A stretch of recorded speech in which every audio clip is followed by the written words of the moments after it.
that's why we have to think about what is it we need to do right now to protect that. And I think we as citizens, as humanity, have the opportunity. And that's the most important thing.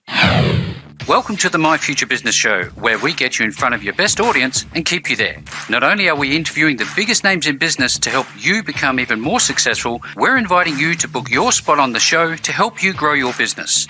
So at the end of the call, make sure you fill in the interview application form at myfuturebusiness.com/interviews. Hi and welcome back to the My Future Business Show. My name's Rick Nuske. I'm your host. This is the show that gets you in front of your best audience and keeps you there. And I want to take a few seconds just to say thank you for all of the feedback that I am reading. It's wonderful. It's very motivating, and keep it coming. Thank you very much. Now, on today's show, I'm with the wonderful Peggy Smedley, and we're going to be talking about how we can move away from a throwaway economy towards a circular economy and how technological advances can enable solutions to the planet's challenges. And with that being said, welcome to the show, Peggy. Well, Rick, thank you so much. I'm delighted to be here with you today. It's kind of fun being on the other end of the interview today, so thank you. Oh, absolutely. My pleasure. Now, I know that we have a lot to explore on today's call. I know that you're a tech lover, you're a book author, you're doing some wonderful things in terms of natural resources and ecosystems and innovation and the likes. But what I like to do first, Peggy, is to spend some time learning a little bit more about my guests. So I'm wondering if we can learn where you live. Where's home for you? Home for me right now is in the suburbs of Chicago, Illinois, in the States. So in the suburbs, born and raised here in Chicago. So been here forever. So forever? Right now, that's where I am. Yep. So what are the landmarks there that people might be familiar with?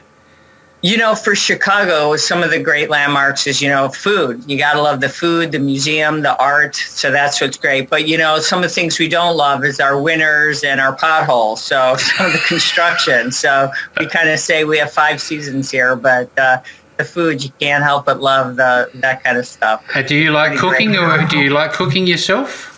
I have to tell you, I'm pretty spoiled. I have a husband who's an amazing cook. So I am spoiled all the time with amazing food. So I have to say that I'm one of those wives that gets spoiled every night. He cooks me an amazing meal, and I'm pampered that way. We have a rule in our house. He cooks, I clean. So I have a home that I'm a little crazy about. I'm the sous chef. So that's the way it works in our house. Oh, well, there you go. The contract is written and put away to the side. It sounds like harmony to me. Now, I wonder if you mentioned that you're in the suburbs a little bit? Yes. Are you pet lovers? I am a pet lover. I have 2 dogs. I have a Maltese and a Maltipoo. So they're white as snow, and they're with me all the time. And if you follow my radio show, every now and then you'll see my smaller of the 2 dogs, Jax. You'll see him on Instagram. I put him on some of the Instagram photos with me because he's my trick dog. I've trained him to do all kinds of tricks. And so every now and then I'll post a photo of him, and he has his own little following. So people love to watch Jax. My older dog, Max, he's a little bit older now. So he doesn't get as many photos. They're both of them on photos, but he's up there in age now. So my Maltese Shih Tzus, when we had them, they've since passed away. I remember them being the ultimate lap dogs. They are. They're fabulous. They're snuggle dogs. So, yes. When you have a dog and you snuggle, they're warm. And my older one, Max, he's more of a bed hog.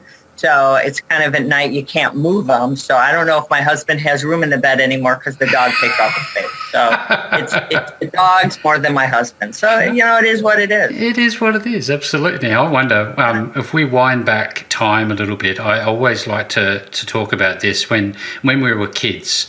I'm wondering, when you were a kid, what do you remember about growing up where you live? What was one fond memory that you have? Oh, I have to say, this fond memory has been carried over to my life today. My mother, when she was alive, made our Christmas. We didn't have a lot of money growing up, but no matter what we did, my mother saved every penny she had to make sure that we had an amazing Christmas, whether she couldn't get us lots of things, but made Christmas spectacular for us. So whatever that may be, she tried to decorate the house. And so we always said our mother was Christmas crazy. Well, I've inherited that trait, so I'm the Mrs. Claus now. So if you come to our house, I decorate the house as if it was out of a catalog. So inside and out, people love to come to our house because Christmas, I don't have just a house full of, I have cartons and cartons and tubs of decorations. It takes me a couple of days, an entire weekend, to decorate my home. So I've taken that childhood desire to an adult, so I've carried that. That's my memory. And so I'm hoping my 3 children who are now grown adults go, either they'll love it or hate it, from that experience, because I've made it's something of our own. So it's a big memory of mine. I tell you what, festive cheer and spending that, decking the halls with boughs of holly, there's nothing better than the Christmas cheer, and I'm all for it. We do exactly the same thing. Thank you so much for sharing. Now, I wonder, in those earlier years, in our formative years, I like to call them, you talked about your mum. Were there other people that have helped you become the woman that you are today? It's kind of funny because I probably wouldn't be a journalist today or a writer if I didn't have, and probably a lot of times people don't say, I went to private schools growing up. And again, we didn't have a lot of money, but going in schools in Chicago sometimes, where we were, it was just kind of like we went into these schools and the nuns, were very strict. And at the time, they would tell you, this is what they expected of you. And I had a nun that said, you know what, you just don't have it in you to be a writer. And she said, it's just not going to happen. And it broke my heart. I was like, I'm never going to be a writer. And I remembered that, whether she did that to motivate me or not. And here I am today. I've written 2 books. I write every single day of my life, but it forced me to work harder and to be committed. So I look at that. So in my formative years, it was something that inspired me to not give up. So sometimes when you're told you can't do something, doesn't mean to quit. Sometimes it means to work harder. So I don't know if that's a negative or a positive, but to me, she stuck with me. And then I had a 6th grade teacher that said, you can work really hard. Just focus on what your weaknesses are, make them your strengths. And that's what I did. So there's the dichotomy in my life of 2 teachers, and it really helped. And so I really look at that as a changing role models in my life, so don't look at them as negatives, look at them as positive, look at a glass as half full, not half empty. And that can really make a difference in your life. That's some sage advice. What I take away from that, Peggy, is that I guess it would help you to form your own opinions too, wouldn't it? About what you should believe. Oh, absolutely. You make what your world is. Mentors are very, very important. And I believe in that today. I believe we should mentor. And I'm very big on that. And to this very day, I'm very encourage others to be mentors. And I've done that for years and years and years. And I think it's so very important because if we can give back, we receive rewards for that. And that's very important because by mentoring, we see what we've done, how we've helped others, and it helps us. So we all receive. It kind of is circularity, kind of what we're talking about in my book today. But it wasn't meant to be that way. But I think there's a lot to be given for that. And I think when we take that time, we learn a lot, we achieve a lot, and I think there's so much to be gained from it, just from our personal selves, but what we give to others and how they pass it on for generations and generations, and the young stewards that come from that. This is what I love about the My Future Business Show, because we get to, unravel people's lives, look at their rich tapestry of life's experience. And you've got technology, a passion for technology. You're an author. You're a journalist. Now, I want to talk about all of these things, but let's talk about your award-winning streak as a journalist. Share a little bit about that with us. Well, I've won several, and many of them have been it's been a lot of dedication, and you don't ever win an award by yourself. I think so when I always look at the awards, there's always a team of people that have helped me win those awards. You can't write an article without having someone else who's helped you copy edit or someone who's helped you proof it. So that's something, again, it goes back to when I talk about the whole idea of looking at mentors and teams and everything. There's never an I. There's no I in the word team, right? So I always tell my team of people that are with me when we do things that it's all of us together. And so every award I've earned has never been by myself. It's been the people who've been with me and the teams that I've held. So I've surrounded myself with amazing people who have helped me achieve these awards. So no matter what award I've won, it's been because I have an amazing team that's helped me do that. But I always say that it's how you work with people and how they work with you, and you have to be able to take criticism, whether it's your own work or that you give others. So on these awards that I look at today, it's always exciting to see them because it's this effort that you put forth. It's whether it's the research you do or it's the article you write. It's about some major story that is the ASCE, which is the Construction Industry Award, which is about, infrastructure, or whether it's about some underground storage tank that I've won for investigative work, years ago, or whether it's just any award for influencing or anything that we do. It really doesn't matter, as it is more important about the depth of research, the objectivity that we write in the information. It's not about writing about one side or the other, because I come from the old school of writing that you have to be very honest about how you write. Try to give the most information. And to me, that's the best award-winning work we can do. And it takes a team to do that. Yeah. And that's when I get excited about the awards we win, because it's a team that's helped me do that. Thank you for sharing. Story, no. That's wonderful. It's exactly what I'm hoping to hear. Thank you very much for sharing. Now, what type of tech do you love? What is your passion? I love, I've run the gamut. It's interesting. I don't have a technical background. And that's what's so interesting about my knowledge today. I'm not an engineer. I'm not a chemist or anything like that. I've learned technology through the years, and my knowledge has come from a lot of research. I started from being a newspaper writer to start, and I've come full circle into understanding technology from starting out from covering sports.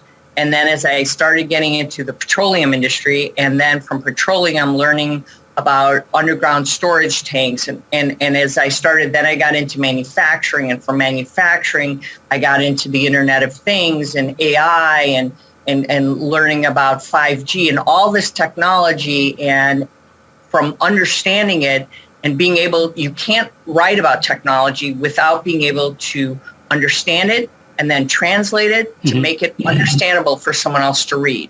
So you have to really digest it and then be able to communicate it and articulate it to somebody else, right? And that's something that's been very important for me, to be able to learn it and explain it and put it in easy layman's terms, because if you can't, otherwise it's an essay. It's some complicated, report. So I've taken a lot of time to learn and understand everything that I've had to learn, and whether it's digital transformation or the cloud or something that we're all having to learn about every day. We've come about to embrace the iPhone, when it first came to market in 2007, whatever it might be, how has it changed our lives and all the applications that have come on it. So, well, it's funny because it's probably a very good segue into how innovation through technology has led you to your involvement in the work that you're doing nowadays. So I guess it'd be a good time to talk about your books, Sustainable in a Circular World, Design and Restore Natural Ecosystems Through Innovation. How did this come about? It's kind of an interesting, I guess, what led me to write the book is if you think about what's happened today, it's really hard to grasp. I guess the best way to describe this is the magnitude of the confluence of forces, I think, is the best way of saying this, is that's creating this incredible disruption today. I think since the Industrial Revolution, and this is the way I like to describe it, is that we've never seen such destruction of the environment, and that we continue to see every day. And I think we're experiencing, and I like to say, this global gold rush as the world moves, as I've told everyone, from gray to green. We need to protect our people. We need to protect our planet from the devastating impacts of what I call like these rising seas, these spiking temperatures we've been talking about. You hear all the time about extreme weather and climate impacts that we hear it on all the news. All the times you hear discussion, you hear President Biden talk about it, and the impacts that are actually destroying our environmental, human, social, and economic I guess you could say development worldwide. It's not just here in the United States, or it's a global impact that we all are responsible for. And that's what I think we have to think about. And that's what led me to really write the book, and not from taking one position or another, but laying all the facts out and letting each person make their own decision on what side of the fence you believe. Is it really happening, or is it not happening? It's a very interesting take, because I heard a phenomenon one time when I was studying at university, where somebody heard somebody was getting stabbed or murdered or something horrible, and everybody in the street could hear it, but because somebody thought somebody else would do something about it, actually nobody did anything about it. Have you ever heard of that phenomenon? I wonder if the same thing applies here. You know, it's an interesting point, because, if you think about all the kind of things that are happening today, a lot of it's a very emotional subject. Yeah. I always say to everyone right now is that if you think about, everybody looks at climate and circularity and sustainability from a different lens.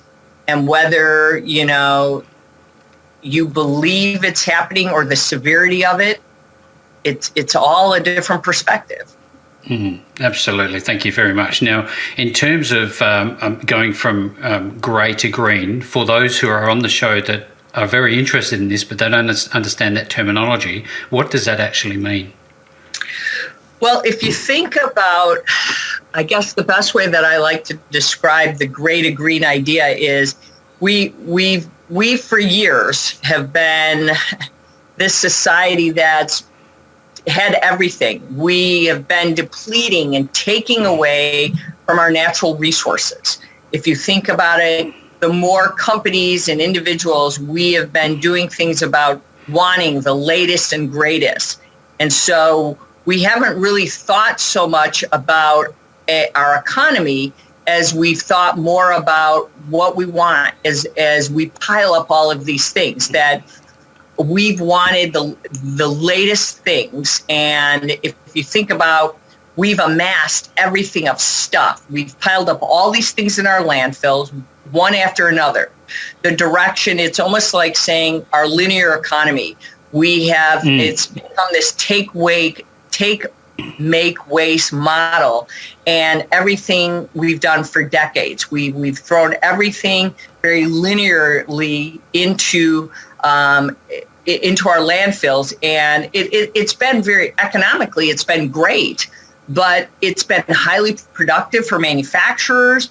But we didn't realize that the factories have grown since the Industrial Revolution. We've seen great success. The problem with it, we didn't realize what we were doing to our natural ecosystems. So we've been making our natural ecosystem very gray. We've been destroying it. It's not green. It's not plush anymore. So that's the gray to green I'm saying is we're not making it so pretty. As you can see, when the winters come, everything's dying away more and more and more. And that's where we need to be thinking about, how do we restore it? How do we plant more things? How do we, restore, instead of just constantly cutting down more trees? We need to, plant more of them. How do we throw more, instead of throwing more plastic bottles into the ocean, where do we, instead of killing more fish, how do we do less of that? We have to think more about, protecting our oceans. I listen to this and I have visions come to mind, horrible visions where petrochemical waste pebbles are forming beaches now. There's that much of it, and sea life can't swim because of it. Is it too late? It's never too late. I don't ever want to ever think anything's too late. I think that's why we have the Paris Accord. I think that's why, we are one of the biggest culprits of polluting, and China is also a big polluter, and we know that's why the Paris Accord is here, is that we all have to do it together. One can't do it. We all have to be resilient. We all have to commit to this, and that's why we're hearing so many of us say we're going to be different. But I think if we all try to do, and we try to eliminate CO2 emissions, and we try to get to net zero, and we try to do things better, faster, cleaner, we will improve things. If we don't, then we are going to have this problem that we say, well, at what point? What is that point that it is too late? I'm not a scientist, that I'm not going to say the point is we're at a never-ending point, that that's it. We're at that world's going to end. I'm not the one that's going to make that prediction. But what I am going to say is, if we don't start doing something, we are going to see less and less of the creatures that have been put on this earth. The less of the lands that we all love, the less of the flowers, the birds, the creatures we all enjoy so much, there's not going to be many of them. We're going to deplete them. And I think that's why we have to think about what is it we need to do right now to protect that. And I think we as citizens, as humanity, have the opportunity. And that's the most important thing. I see a lot of the dialogue. I have young children there at school, and they often come home with different dialogue than I ever experienced at school about environmental recycling, waste recycling, just initiatives that they're taking. What initiatives from, a more governmental level are you seeing that are impressing you? Well, if you look at what, from a government perspective, what I think is interesting is we've seen right now this metamorphosis of, I think, companies and governments pushing for this transforming, like they put in programs to place that are like these net zero programs, the journey that you take.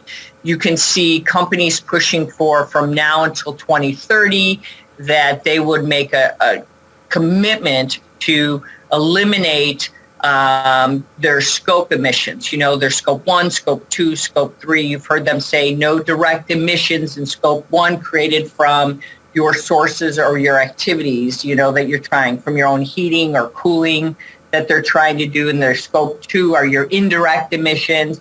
Those are all kind of things. By scope 3, those are, many of them are trying to reach by 2050. And that's transferred indirect emissions, and those are the ones that this means any emissions you are engaged with, from disposal of trash, purchased goods, and all host of things, in the supply chain, business travel. It really gets very complicated, but your entire product life cycle, there's a whole data tracking and everything that you're doing, and it's full transparency in all of this.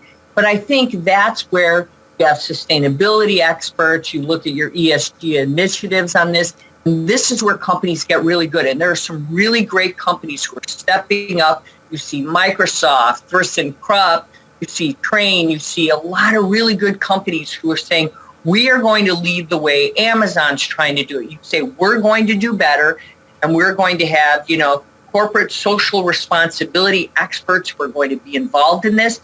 That's how we're going to change the way we do things. And we aren't going to just throw anything in the garbage anymore. We're going to limit our waste. We're going to limit the way we do things. And we're going to be more sustainable. We're going to be more circular. And each step we take in the process is going to make our world a better place for not just today's generation, but the next generation and the generation after that. And by doing that, we get better and better. Thank you for sharing. I love this conversation. I remember when I was studying environmental management systems years ago, and one of the things that I can say to you now is that we're still talking, which is a really good thing, but I think we should be doing more acting rather than talking. Are you seeing that there is a momentum shift recently or not? Oh, dramatically. I honestly believe, I think we've been talking about it for so long. My personal opinion is on all of this is we have 5 generations in the workforce today. And I think those 5 generations have looked for the first time in history. And this is what I wrote in the book. And the reason I wrote this in the book is because you and I both know we both can come at something. And you made this point earlier. We can look at something completely differently. 5 generations in the workforce look at things entirely differently. And the reason being that way is we see things differently. And that's the way our generations come into things, our music, our tastes, our like. I've likened our Generation Z that we look at. We have these Generation Z, we have millennials, and we have baby boomers, we have traditionalists. They're all in the workforce right now, right? And if you look at Generation Z, they're socially engaged. They can't even imagine not having an iPhone in their hand. I mean, they just can't imagine it. But at that same time, they want to make change happen. They're so, without thinking about the environment is most important to them. Baby boomers, on the other hand, come in at a completely different perspective where I don't know if I believe the environment is really that much is in those desire needs. They don't quite believe it quite as much as Generation Z does. Now, millennials, they're a little bit more in the middle saying, I do think we have to do something. We need to do it quicker and it's more important. So the view is different. The urgency is different. But if you would just get everyone in the room and let them listen and hear each other, now the talk has changed. So the urgency about how do we go about it has changed. That's where the dialogue now has changed. Whereas before we were all coming at it, different work people, different times. Now we've all come together and we're all like, well, how do we tackle it? That's why it's changed. And that's what's made this time in history so incredibly unique and exciting. And that's why things are happening. And that's why we're seeing the change. And that's why I think we're, again, I use the expression moving the needle, because people are listening to each other unlike before. Maybe in some ways, we're taken to the streets in a whole different way. But, as the expression is, we are at least listening to each other. I'll give you an example. This is maybe the best way. Consider the invention of the telephone. The invention of the telephone was invented in 1876. How long do you think it took? It actually took for landlines to reach saturation in the homes. No idea. It took literally about a century. An iPhone, the iPhone alone, smartphones, it took 40% penetration in less than 10 years. Wow. Just think of that. And that just shows you the difference of where we've come. Now, it's technology, we get that. But that little, app, there's an app for that concept, has changed our lives. But now we then have COVID. Now we have people looking at screens 24/7. Now that's changed our lives even more. And look what's happened to digital transformation in 1 year on things we never imagined that we could do business. What's happened in just 1 year, how we've changed the way we do medical, health, retail. In 1 year, our lives have completely changed. So now imagine what we can do to change our life in our ecosystems to redo things differently. It's going to change again. This is just wonderful. I've loved this call, Peggy. This is such a deep topic. I know this for fact. There's a lot of emotion behind it. There's a lot of passion. There's lots of people doing great work. Now, just share with us a couple of things. First of all, about your show. I'd love to learn a bit more about that. But also, when people want to get their hands on your book, where are they going to go? They can get the book on Amazon, of course. Amazon has it, and you can get it on our website, of course, at, I always have to look myself, right, at sustainablecircularworld.com. Fantastic. Now, in terms of your show, what are people going to find when they listen to you? On the PeggySmedleyShow.com, I talk about technology every week at 12 Central, Illinois, Central Times in U.S. time. And I talk all about technology. I talk about sustainability. I talk about the Internet of Things. I'm talking about the things that are really most important to what we're needing to focus on today that I think will change our world and help us just understand the things that are impacting our lives today, but how do we help, again, STEM and next generation, and just where do we put all this technology together? This is very important work that you are doing. You're on a very important mission. It's a credit to you, and I wish you all the very best for getting more and more results and gaining that momentum that we so desperately need globally. And definitely make sure to go check out Peggy's show. I'll be making sure that the links back to sustainablecircularworld.com are available, as are your podcast show. And with all that being said, Peggy, thank you so very much for joining me on the My Future Business Show today. Rick, thank you so much. I've really enjoyed this conversation. You'll have to come join me on mine. Thanks for joining us today. If you enjoyed the call, then make sure to subscribe, leave a comment, share us with your friends, and book your spot on the show at myfuturebusiness.com/interviews. And if you're looking for solutions that will help grow your business, then visit myfuturebusiness.com/shop.